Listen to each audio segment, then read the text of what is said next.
Hi everyone, hope everyone's okay. So as the title said, this is a message for my allotment subscribers. So if you're a regular watcher of this channel, you know that it's kind of split into two. So I've got my allotment that I basically film as much as I can with, and I've got my business, my garden business that I do. So it's a mixture of everything basically.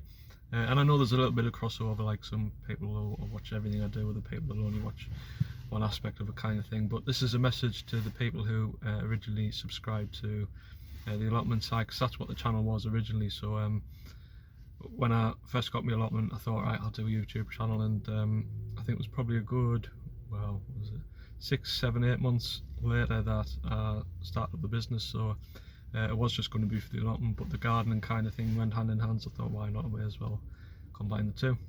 But yes, I'll get to the point. So this is basically to tell you that the spring's not far away, and I'm going to be uploading loads of allotment stuff.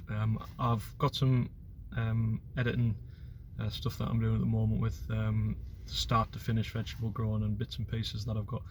But what I like to do, or what I don't rather, maybe not like to do, is grow things over the winter really. I'd like to have a bit of a break.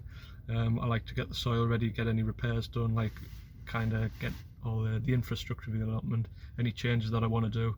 I like to do that over the winter rather than grow stuff, other than maybe some winter onions, you know, they're easy just to pop in the ground and that. So that's why the videos have been a little bit light, and it does seem to be a lot of garden videos. They're going to keep coming as well, by the way, but obviously with the nicer weather and as I'm doing more on the allotment, I'll be uploading more of those as well. So that's it. Thanks for watching, massively appreciate all the support and comments, and everything's fantastic. Hope you all take care, and I'll see you in the next one.